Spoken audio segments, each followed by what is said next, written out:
My dear students, good morning. Angangsing ngasi sargi serial sigi mapani sanba class da tawgadawri base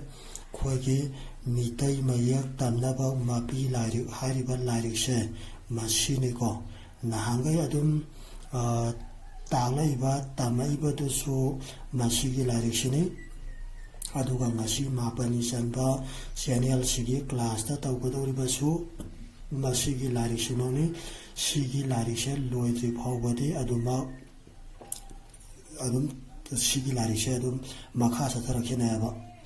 aduga sigi lairik se loikraba matungdadi atopa lairik amado amuk tawrakani ko angangsa aduna ko parents ki side gi ahanbada lairik se sum masak talo haibagi sum ngasi parajigi ko makoki haibadi makoki lairik mamingse khanghanabagidamukta sum show tawbani ko aduna hauji yangasi angangsa lairikta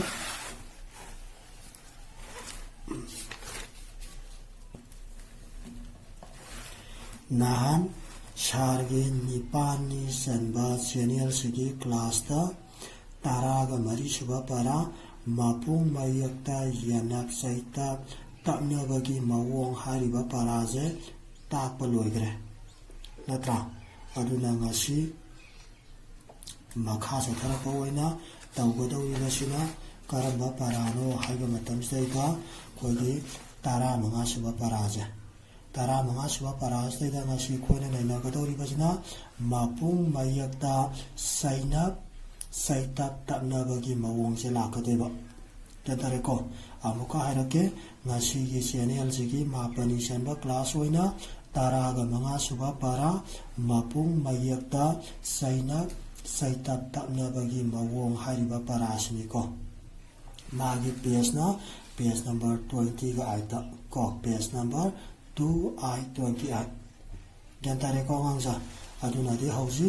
nakhoi gi lairik do dum phaktu oga munna yango natragana sarna talai basidai dum munna yangaga adum munna taraga jo dum sapti manare ko aduga sarna talak basidai da munna taro munna yango aduga nakhoi gi lairik do adudai da amuk phaktu oga parakpa matamdanati amuka yanadi gyan dabanati hengane yare ko ngangsa hauji class haurasi ngasi yoina saramuka harake mapung ko parake ko mapung mayakta sainap saitap tapnabagi mawong hariba parasne aba ngasige kentare ko ngangsa adudi hauji laire ahanmukta da mit hariba mapung mayak staida tinsile kana tinsaliba sainap hariba saitap mayaksa tinsinba matam saida mit sainap mai hariba wahije lakane aba ko mit sainap mai hariba wahije somda jito mai jare ko mit sainap mai kentare ko khoina ningtamdagi matamda mai phuga yaibado natra aduga mamangi matamdadi samaina singmai tharaga ngatani ko chaanjang thonarami singse hausiki matamdadi ayambana singna chak thongba haibasti pa ugidre ko loina naba gas na amadi electric na loina ba mahu singreba makha satara ko oina lai hariba mapung mayak sidaida tinsile kana tinsile sainap hariba saita mayak se tinsilba matam saida lai sainap lai haidana lakane aba lai adu masagi lejare ko lai sainap lai khogi flower lai do lai re ko ngasi gide gangsa mathangda hu hariba mapung mayak se masdaida tinsile kana tinsile sainap hariba saita mayak se tinsilba matam saida hu sainap hai haidana lakane aba hayang paikhada sainap yawa wahai iwa haiba matam saida dum huk sainap hai je masido masagi mapung phaba artha thopa wahai wajare natraga jo sonda ko saida dum huk sainap hai jana dum pichare ko loi lare ko ngasi de anga mit sainap mai lai sainap lai huk sainap hai haidana dum pichare ko natra pirija haiku budi haiku ne natra haiku wajaba taraga jo masagi huk sainap hai haidana masagi mai khonthok le jabanina adum hai haidana dum iba yare aba adudi mathak di paragi ko anga kokta sainap hapjinba matamda kok sainap kai haidana sudum lai ko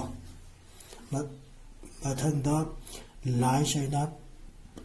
ꯂꯩ ꯑꯗꯨꯝ ꯂꯩ ꯂꯥꯛꯑꯦ ꯁꯤꯗꯩꯗꯁꯨ ꯌꯥꯎꯈ꯭ꯔꯦ ꯃꯊꯪꯗ hook ꯁꯩꯅꯞ ꯍꯩ ꯁꯤꯗ ꯂꯩꯈ꯭ꯔꯦꯀꯣ hook ꯁꯩꯅꯞ ꯍꯩ ꯁꯤꯗꯩꯗ ꯅꯥ ꯁꯧꯅꯞ ꯍꯥꯞꯆꯟꯕ ꯃꯇꯝꯁꯤꯗ ꯅꯧ ꯂꯥꯛꯑꯦꯀꯣ ꯑꯗꯨꯅ ꯍꯩꯒ ꯅꯧꯒ ꯄꯨꯟꯁꯤꯜꯂꯀꯥꯟꯁꯤꯗꯩꯗ ꯍꯩꯅꯧ ꯍꯥꯏꯕ ꯀꯣ ꯐ꯭ꯔꯨꯏꯠ ꯎꯍꯩꯁꯦ ꯂꯥꯛꯑꯦꯕ ꯃꯊꯪꯗ ꯍꯧꯖꯤꯛ ꯁꯤꯗꯩꯗ ꯄꯤꯈꯤꯕ ꯍꯩꯀ꯭ꯔꯨꯗꯣ ꯁꯤꯗꯩꯗ ꯂꯥꯛꯑꯅꯤꯀꯣ ꯍꯨꯛ ꯁꯩꯅꯞ ꯍꯩ ꯃꯁꯥꯒꯤ ꯑꯗꯨꯝ ꯂꯩꯖꯔꯦꯀꯣ ꯁꯤꯗ ꯍꯨꯛ ꯁꯩꯅꯞ ꯍꯩ ꯂꯩꯔꯦ ꯑꯗꯨꯒ ꯀꯣꯛ ꯔꯥꯏ ꯑꯥꯄꯨꯟ ꯎꯅꯞ ꯀ꯭ꯔꯨ ꯑꯅ ꯂꯥꯛꯀꯗꯣꯏꯕ ꯀꯣ ꯀꯣꯛ ꯔꯥꯏ ꯑꯥꯄꯨꯟ ꯎꯅꯞ ꯀ꯭ꯔꯨ ꯑꯅ ꯂꯥꯛꯀꯗꯣꯏꯕ ꯑꯗꯨꯅ ꯍꯩꯒ ꯀ꯭ꯔꯨꯒ ꯄꯨꯟꯁꯤꯜꯂꯀꯥꯟꯗ ꯍꯩꯀ꯭ꯔꯨ ꯍꯥꯏꯗꯅ ꯂꯥꯛꯀꯗꯣꯏꯕ ꯌꯥꯔꯦꯀꯣ ꯑꯉꯥꯡꯁꯦ ꯑꯗꯨꯗꯤ ꯃꯈꯥ ꯆꯠꯊꯔꯛꯑꯒꯦꯀꯣ ꯌꯦꯡꯉꯣ ꯆꯩꯅꯞ ꯌꯥꯎꯕ ꯋꯥꯍꯩꯁꯦ ꯃꯤꯠ ꯆꯩꯅꯞ ꯃꯩ ꯂꯩꯔꯦ ꯂꯥꯏ ꯆꯩꯅꯞ ꯂꯩ ꯂꯩꯔꯦ ꯀꯣꯛ ꯆꯩꯅꯞ ꯀꯩ ꯂꯩꯔꯦ ꯍꯨꯛ ꯆꯩꯅꯞ ꯍꯩ ꯂꯩꯔꯦ ꯄꯥ ꯆꯩꯅꯞ ꯄꯩ ꯂꯩꯔꯦ ꯐꯝ ꯆꯩꯅꯞ ꯐꯩ ꯂꯩꯔꯦ ꯇꯤꯜ ꯆꯩꯅꯞ ꯇꯩ ꯂꯩꯔꯦ ꯀꯩꯗꯧꯔꯦꯀꯣ ꯑꯗꯨ ꯉꯁꯤꯒꯤꯗꯤ ꯑꯗꯨꯝ ꯂꯣꯏ ꯂꯥꯏꯔꯦꯀꯣ ꯃꯤꯠ ꯆꯩꯅꯞ ꯃꯩꯁꯨ ꯑꯗꯨꯝ ꯃꯁꯥꯒꯤ ꯂꯩꯖꯔꯦ ꯂꯥꯏ ꯆꯩꯅꯞ ꯂꯩ ꯂꯩꯔꯦ ꯀꯣꯛ ꯆꯩꯅꯞ ꯀꯩ ꯂꯩꯔꯦ ꯀꯣ ꯀꯩ ꯅꯠꯇ꯭ꯔꯥ ꯑꯔꯨꯝꯕꯗꯅ ꯀꯩ ꯍꯥꯏꯕ ꯀꯩ ꯅꯠꯇ꯭ꯔꯥ ꯀꯩ ꯑꯩꯈꯣꯏꯒꯤ ꯐꯧ ꯊꯝꯕꯒꯤ ꯀꯣꯠꯇꯣ ꯑꯗꯨꯅ ꯑꯔꯨꯝꯕꯅꯤꯀꯣ ꯁꯤꯒꯤ ꯑꯌꯥꯝꯕꯗꯅ ꯀꯣꯛ ꯆꯩꯅꯞ ꯀꯩ ꯂꯥꯛꯀꯗꯣꯏꯕ ꯑꯗꯒꯤ ꯍꯨꯛ ꯆꯩꯅꯞ ꯍꯩ ꯂꯩꯔꯦ ꯄꯥ ꯆꯩꯅꯞ ꯄꯩ ꯂꯩꯔꯦ ꯐꯝ ꯆꯩꯅꯞ ꯐꯩ ꯂꯩꯔꯦ ꯇꯤꯜ ꯆꯩꯅꯞ ꯇꯩ ꯂꯩꯔꯦ ꯂꯣꯏꯅꯃꯛ ꯂꯥꯏꯔꯦꯀꯣ ꯑꯉꯥꯡꯁꯦ ꯑꯗꯨꯅ ꯍꯌꯦꯡ ꯃꯁꯤꯗꯩꯗ ꯄꯔꯤꯈ꯭ꯌꯥꯗ ꯀꯣ ꯑꯣꯔꯦꯜ ꯇꯦꯁꯇ ꯑꯣꯏꯔꯒꯁꯨ ꯔꯤꯇꯟ ꯇꯦꯁꯇ ꯑꯣꯏꯔꯒꯁꯨ ꯆꯩꯅꯞ ꯍꯥꯏꯔꯤꯕ ꯆꯩꯇꯞ ꯃꯌꯦꯛꯁꯦ ꯌꯥꯎꯕ ꯋꯥꯍꯩ ꯑꯍꯨꯝ ꯏꯌꯨꯑꯅ ꯍꯥꯏꯔꯒꯁꯨ ꯄꯤꯔꯤꯕ ꯃꯌꯥꯝ ꯅꯠꯇ꯭ꯔꯥ ꯀꯩ ꯂꯩ ꯍꯩꯅꯧ ꯍꯩꯀ꯭ꯔꯨ ꯁꯤꯗꯁꯨ ꯑꯗꯨꯝ ꯃꯩ ꯂꯩ ꯍꯩ ꯑꯗꯨꯝ ꯍꯟꯖꯟꯕ ꯃꯌꯦꯛ ꯈꯔ ꯌꯥꯎꯔꯦꯀꯣ ꯑꯗꯒꯤ ꯃꯩ ꯂꯩ ꯀꯩ ꯍꯩ ꯄꯩ ꯐꯩ ꯇꯩ ꯍꯥꯏꯔꯤꯕꯁꯤꯡꯁꯦ ꯁꯤꯗꯒꯤ ꯅꯣꯏꯅ ꯏꯅꯤꯡꯕ ꯋꯥꯍꯩ ꯑꯍꯨꯝ ꯏꯕ ꯌꯥꯔꯦꯕ ꯒ꯭ꯌꯥꯟ ꯇꯥꯏꯀꯣ ꯅꯠꯇ꯭ꯔꯒꯅ ꯃꯉꯥ ꯏꯌꯨ ꯍꯥꯏꯗꯅ ꯍꯪꯉꯛꯑꯒꯁꯨ ꯃꯉꯥ ꯏꯕ ꯌꯥꯔꯦꯕ ꯂꯥꯏꯔꯦꯀꯣ ꯑꯉꯥꯡꯁꯦ ꯁꯤꯒꯤꯗꯤ ꯑꯗꯨꯒ ꯍꯧꯖꯤꯛ ꯆꯩꯇꯞ ꯍꯥꯏꯔꯤꯕ ꯀꯣ ꯆꯩꯅꯞ ꯍꯥꯏꯔꯤꯕ ꯆꯩꯇꯞ ꯃꯌꯦꯛꯁꯦ ꯒ꯭ꯌꯥꯟ ꯇꯥꯏꯀꯣ ꯆꯩꯇꯞ ꯃꯌꯦꯛ ꯀꯔꯝꯕ ꯆꯩꯇꯞ ꯃꯌꯦꯛ ꯆꯩꯅꯞ ꯍꯥꯏꯔꯤꯕ ꯆꯩꯇꯞ ꯃꯌꯦꯛꯁꯦ ꯃꯁꯤ ꯍꯥꯞꯆꯤꯜꯂꯛꯑꯒ ꯀꯣ ꯁꯦꯝꯕ ꯋꯥꯍꯩ ꯄꯔꯦꯡꯗ ꯑꯃꯨꯛ ꯌꯦꯡꯉꯁꯤꯀꯣ ꯃꯤꯠ ꯆꯩꯅꯞ ꯃꯩ ꯆꯥꯛꯂꯤ ꯁꯤꯜ ꯑꯥꯇ ꯀꯣꯛꯂꯣꯟ ꯁꯨꯝ ꯆꯥꯛ ꯑꯩꯈꯣꯏꯅ ꯆꯥꯛ ꯆꯥꯕꯒꯤ ꯕꯅꯥꯟꯗꯣ ꯁꯤꯗꯩꯗ ꯂꯥꯏ ꯏꯅꯞ ꯂꯤ ꯍꯥꯞꯆꯤꯜꯂꯀꯥꯟꯗ ꯆꯥꯛꯂꯤ ꯆꯤꯡꯃꯥꯏꯗ ꯁꯤꯜ ꯏꯅꯞ ꯉꯧꯂꯣꯟ ꯁꯨꯝ ꯆꯤꯡ ꯃꯥꯏ ꯃꯤꯠ ꯑꯥꯇ ꯏ ꯃꯥꯏ ꯆꯤꯡꯃꯥꯏ ꯗꯤꯜꯗ ꯆꯤꯡꯃꯥꯏꯗ ꯀꯣ ꯄꯥꯔꯛꯀꯦꯀꯣ ꯃꯩ ꯆꯥꯛꯂꯤ ꯆꯤꯡꯃꯥꯏꯗ ꯃꯊꯪꯗ ꯂꯥꯏ ꯆꯩꯅꯞ ꯂꯩ ꯁꯥꯠꯂꯤ ꯁꯝ ꯑꯥꯇ ꯇꯤꯜꯂꯣꯟ ꯁꯨꯝ ꯁꯥꯠꯂꯤ ꯂꯥꯏ ꯏꯅꯞ ꯂꯤ ꯁꯥꯠꯂꯤ ꯂꯩꯀꯣꯜꯗ ꯂꯥꯏ ꯆꯩꯅꯞ ꯂꯩ ꯍꯥꯏꯕ ꯈꯣꯟꯊꯣꯛ ꯑꯃ ꯂꯩꯔꯦ ꯀꯣꯛ ꯑꯣꯅꯞ ꯂꯥꯏ ꯂꯣꯟꯁꯨꯝ ꯀꯣꯜ ꯍꯥꯏꯕ ꯑꯃ ꯂꯩꯔꯦ ꯁꯤꯗꯩꯗ ꯗꯤꯜ ꯍꯥꯞꯆꯤꯜꯂꯀꯥꯟꯗ ꯗ ꯂꯩꯀꯣꯜꯗ ꯂꯩ ꯁꯥꯠꯂꯤ ꯂꯩꯀꯣꯜꯗ ꯃꯊꯪꯗ ꯀꯣꯛ ꯆꯩꯅꯞ ꯀꯩ ꯀꯣ ꯀꯩ ꯂꯥꯏ ꯆꯩꯅꯞ ꯂꯩ ꯔꯤ ꯔꯥꯏ ꯏꯅꯞ ꯔꯤ ꯂꯩꯔꯤ ꯎꯃꯪꯗ ꯎꯟ ꯎ ꯃꯪ ꯃꯤꯠ ꯅꯨꯡ ꯃꯪ ꯎꯃꯪ ꯗꯤꯜꯗ ꯎꯃꯪꯗ ꯀꯩ ꯂꯩꯔꯤ ꯎꯃꯪꯗ ꯃꯊꯪꯗ ꯍꯨꯛ ꯆꯩꯅꯞ ꯍꯩ ꯍꯧꯔꯤ ꯍꯨꯛ ꯁꯧꯅꯞ ꯍꯧ ꯔꯤ ꯔꯥꯏ ꯏꯅꯞ ꯔꯤ ꯍꯧꯔꯤ ꯍꯩꯀꯣꯜꯗ ꯍꯨꯛ ꯆꯩꯅꯞ ꯍꯩ ꯑꯗꯨ ꯃꯁꯥꯒꯤ ꯃꯊꯛꯀꯤꯁꯤꯒꯤ ꯀꯣꯜꯗ ꯆꯞ ꯃꯥꯟꯅꯔꯦꯀꯣ ꯀꯣꯛ ꯑꯣꯅꯞ ꯂꯥꯏ ꯑꯃꯁꯨꯡ ꯀꯣꯜ ꯗꯤꯜꯗ ꯀꯣꯜꯗ ꯀꯣ ꯂꯩ ꯍꯧꯐꯝ ꯖꯒꯥꯗꯨꯕꯨꯅ ꯂꯩꯀꯣꯜ ꯀꯧꯏ ꯍꯩ ꯍꯧꯐꯝ ꯖꯒꯥꯗꯨꯕꯨꯅ ꯍꯩꯀꯣꯜ ꯀꯧꯏ ꯀꯣ ꯃꯥꯟꯅꯔꯦꯀꯣ ꯑꯃꯅ ꯂꯩꯀꯣꯜꯗ ꯑꯃꯅ ꯍꯩꯀꯣꯜꯗ ꯍꯩꯒ ꯂꯩꯒ ꯈꯦꯠꯅꯕ ꯒ꯭ꯌꯥꯟ ꯇꯥꯔꯦ ꯄꯥꯔꯛꯀꯦꯀꯣ ꯍꯩ ꯍꯧꯔꯤ ꯂꯩꯀꯣꯜꯗ ꯀꯣ ꯍꯩꯀꯣꯜꯗ ꯍꯥꯏꯕ ꯀꯣ ꯑꯃꯨꯛꯀ ꯄꯥꯔꯛꯀꯦꯀꯣ ꯑꯉꯥꯡꯁꯦ ꯃꯩ ꯆꯥꯛꯂꯤ ꯆꯤꯡꯃꯥꯏꯗ ꯂꯩ ꯁꯥꯠꯂꯤ ꯂꯩꯀꯣꯜꯗ ꯀꯩ ꯂꯩꯔꯤ ꯎꯃꯪꯗ hai hauri hai kolda ko hai kolda gantare ko nganja masiga iroinana tara manga suba para page number 20 ga aiki saina bahariba saita mayakshe yaubagi para mata haiseda lore mathang tara ga taruk suba para page number 20 ga 9 da mo hangto ko nganja amka na harake tara ga taruk suba para page number 20 ga 9 masida lakadori bajna mapung mayakta wanap saita tapna bagi mawong hari baje lakadoi ba wanap sida pire ko sana kolom na point out to ga thilaga taije para ge ko hari ba mapung mayakse masida tinsile wanap hari ba saita mayakse tinsaba matamda wanap ko hari ba khonthok se lakane ba ko aduna wanap ya ko haida ko wanap ko bi ba ina bi ko bi haidana lakadeba tonga na ira ke haraka jo hayang ko bi phulana iraga ju ko bi layana iraga ju tum yai ke sukai de ko samja laga dum ko bi mathangda khu hariba mapuma yakshe masdaida tinsile wana hariba saita mesha tinsama matamda khu wana hu haiba wahi jala kana ba aduga somda khu wana hu ki ko ina ki hoki hay bisi lakane ko hoki stick ko hoki chana bagi masai do mathang da til hai ba puma yase masdai da tinsile kana tinsile ba wana hai ba sai ta be sai tinsile ba tamsdai da til wana to hai ba kon those lakane ba to aduga til wana to asdai da sonda til wana to la ko masai da palon sum hab sala kan da to hai da lakane ba ko to lan bi matam da ka kam na ba do adudi angsa hauji mathaki ja para ge ko sige mapung mayak simstai da wana bhari ba saita mayak se hapsala ba matam da karam ba khonthola kani haibagi matang da maya khara tam khre maya khara naina khre aduna hauji wana ya ba wahi jing da la ji ko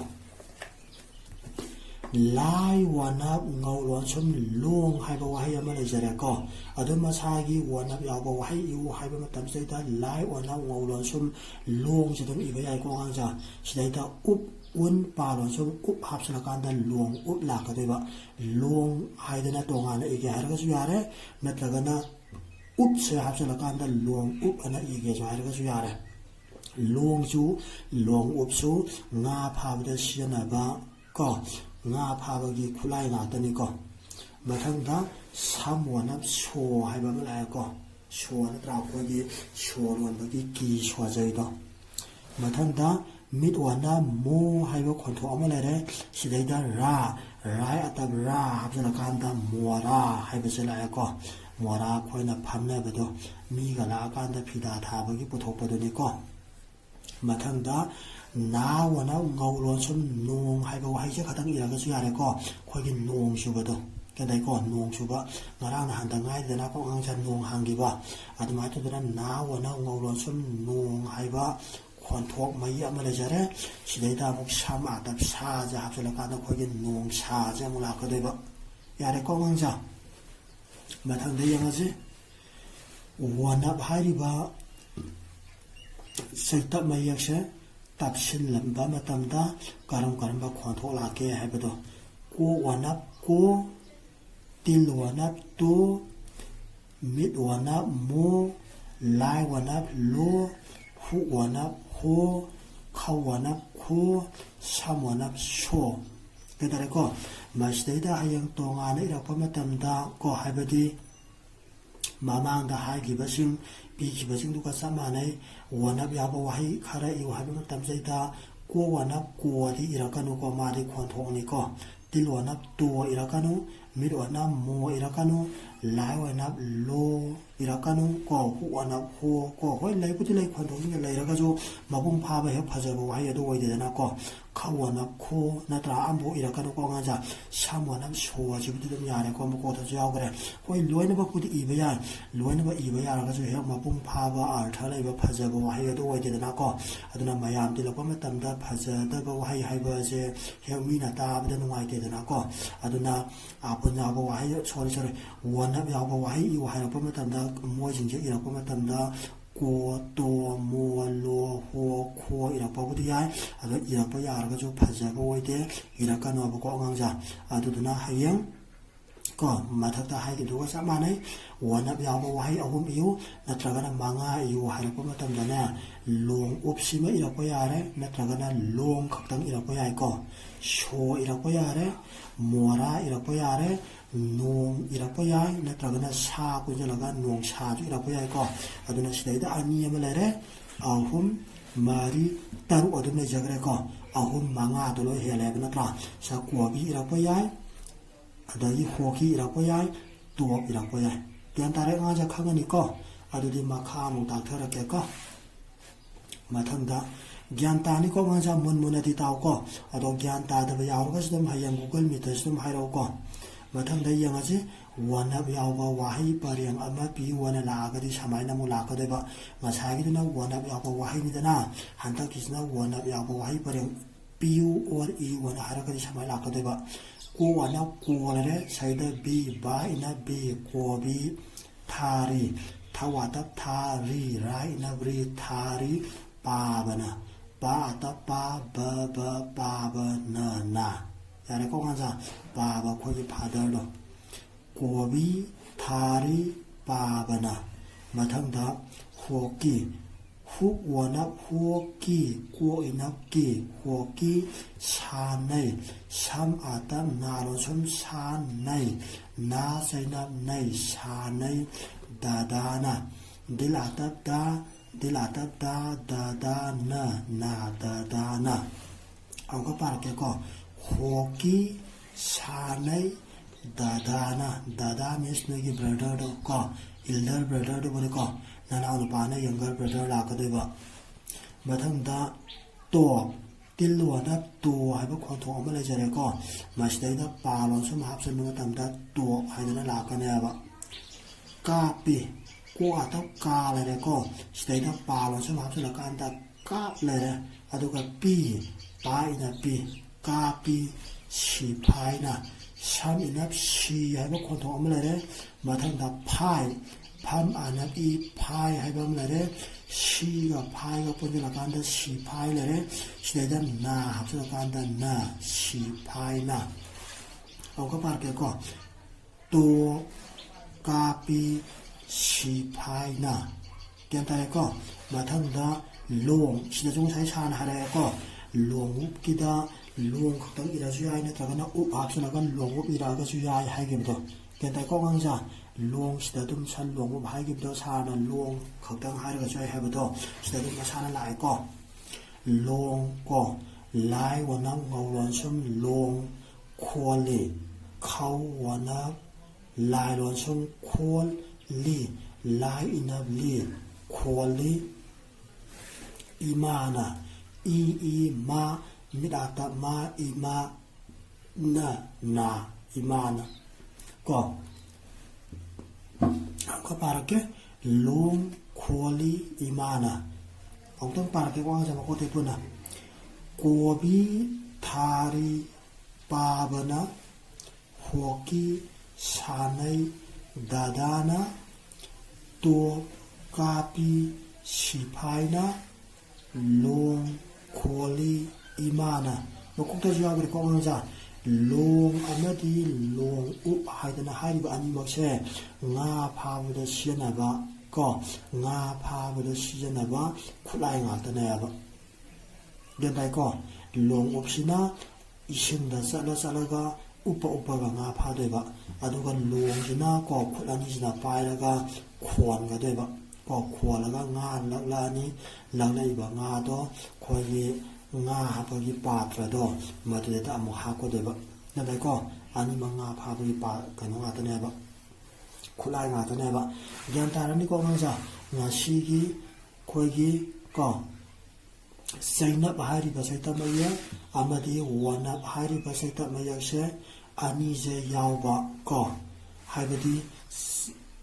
ꯆꯩꯅꯞ ꯌꯥꯎꯕ ꯋꯥꯍꯩ ꯑꯍꯨꯝ ꯏꯌꯨ ꯅꯠꯇ꯭ꯔꯒꯅ ꯃꯉꯥ ꯏꯌꯨ ꯄꯩꯈꯥꯗ ꯍꯪꯕ ꯌꯥꯕ ꯀꯣꯏꯁꯟꯒꯤ ꯐꯣꯔꯃꯦꯠꯅꯤꯀꯣ ꯁꯥꯔꯅ ꯍꯥꯏꯔꯛꯏꯁꯦ